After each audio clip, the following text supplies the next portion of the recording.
recognition of me, but also a statement to the hopes and dreams of Kenyan and African women who have emerged as the central force in my social transformation.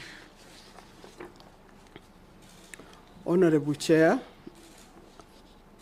with your permission, allow me briefly to share my upbringing and background.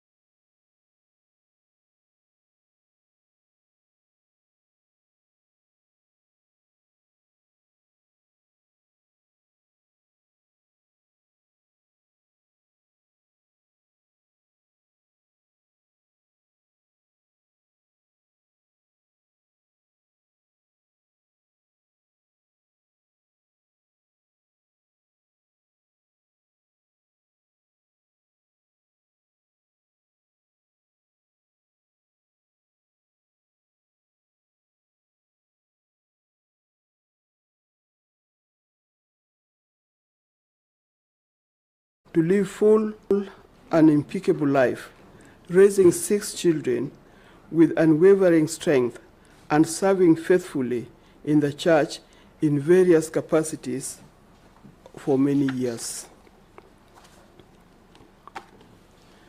She handled her grief with much dignity, embodied resilience with grace, and instilled in us enduring values of honesty, integrity, hard work, fairness, accountability, and above all, the deep fear for God. Her life remains wellspring of strength and inspiration to me. As I navigate my own journey, which now includes widowhood, I draw courage from her example, proof that even in face of profound loss, one can rise, rebuild, and live fully a meaningful life and serve others. I grew up in Game in Siaya County and in Migori, and I attended Ogande Girls High School in Homa Bay County. Later, I joined the Highland School in Eldoret for my A-levels before proceeding to the University of Nairobi for my Bachelor of Arts degree with education as option, specializing in geography, which exposed me to the environmental issues. After university, I taught geography and general paper at Highway Secondary School for 2 years, and later at Kenya High School for 13 years. I also served as education officer with the Ministry of Education in Jogo House. However, even as I focus on my career, I realized that being the partner of then a political activist and someone who would later be recognized as the father of democracy in Kenya, it came with very heavy price to pay. This including sacrificing my teaching career and having to raise my family single-handedly as a young mother for a long period of time, particularly in a hostile political environment. Much about it is in the public domain, so I don't want to dwell much about it. Honorable Chair and members, for most of my life, I have often found myself in peculiar spaces that needed bold voice, a voice to speak for those unable to speak for themselves, a voice of reason and reconciliation during critical make or break moments in our nation and in our continent. And just like the biblical example of Queen Esther, who did not stay silent, but spoke out when it mattered and saved the whole nation, my life and work have been deeply affected by issues that inflict vulnerable populations across the great continent. I have done my best to speak out for them, all the platforms that have presented themselves to me. Allow me, Mr. Chairman, to mention a few of them. I have dedicated my life to advocating for empowerment of women in leadership and in governance. I founded the League of Kenya Women Voters to advocate for women's rights and expand participation in governance, and together with other reform-minded groups, we contributed to the push for affirmative action, which culminated in the creation of 47 women representative seats under the 2010 Constitution. Today, I'm humbled to serve as patron of the G7 Women Governors Advisory Council, working to retain and increase the number of elected women governors. Globally, I have participated in Commission of Status of annually since the historic Beijing Conference in 1995, a forum review and evaluate the implementation and advancement of Beijing Declaration and Platform for Action. I have equally been passionate about girls' education because I firmly believe it is the most powerful investment we can make in our future, and through that, through Ida Odinga Trust, we champion initiatives such as Linda Kesho. This is a program which addresses the issues of teenage pregnancies and early marriages, and also in support of integrating the young mothers who had already left school to come back to school. I've had also been able to champion nutrition.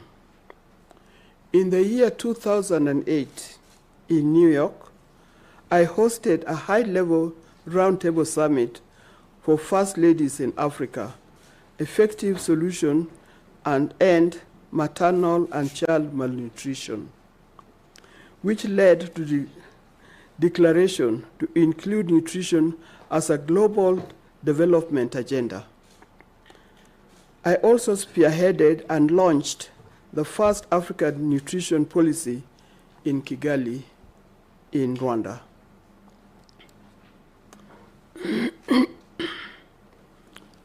I have been involved in several environmentally sustainable initiatives, including collaborating with the late Noble Lorraine Wangari Maathai and her Green Belt movement, and advocacy for such as tree planting. As a managing director of East Africa Spectre, an environmentally conscious clean energy company, I've championed the promotion, access to clean household energy solutions. Honorable Chair and members,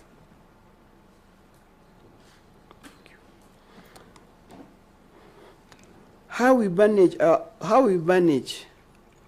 or mismanage our environment will determine the quality of lives that we live. Through my work, I've seen devastating effects of environmental degradation, especially on vulnerable people in our society. There is lack and clear link between environment and our actions.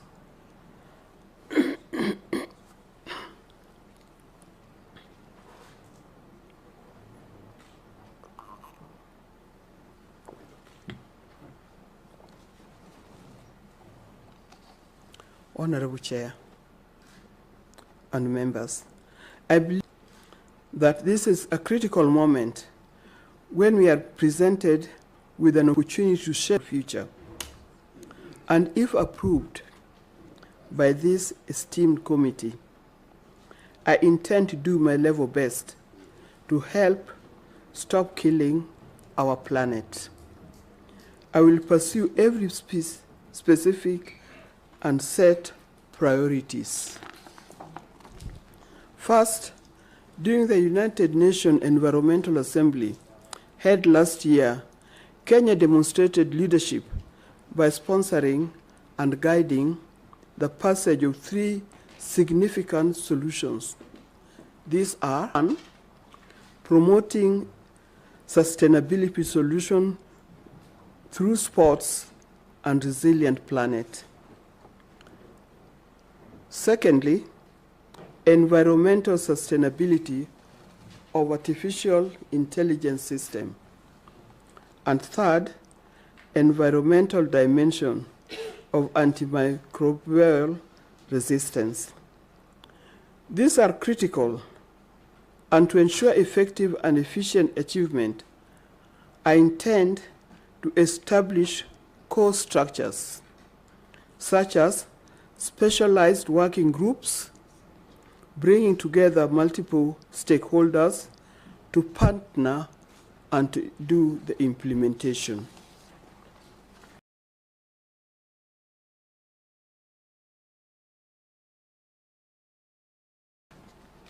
Global leaders in climate action. 3 to 2027 seeks climatic positive growth by maximizing African energy potential, vast natural resources, and youthful workforce to drive this industrialization. I will be keen to advance this agenda, ensuring that Kenya and Africa interests are represented, and working together with other parties to see that the impact of these actions is not just high level, but reaching out the grassroots and impacting the constituency and most vulnerable population, whose welfare have always worked to improve. Honorable Chair, in conclusion, allow me to reaffirm my deep conviction that the journey I have walked through service, leadership, advocacy has prepared me for this responsibility. Experience I've gained, the knowledge I've acquired, the skills I've sharpened, and above all, the passion and the inner resolve that guide me to have collective sharpened by readiness to serve and champion the interests of our nation. Not only our nation, but also the region, with utmost dedication and integrity. Service to one's country is the highest calling any patriot can answer. Each of you, honorable members, has answered that call through your own service. And today, I'm equally prepared to answer that same call and committed to safeguard the environment sustainability upon which the future depends.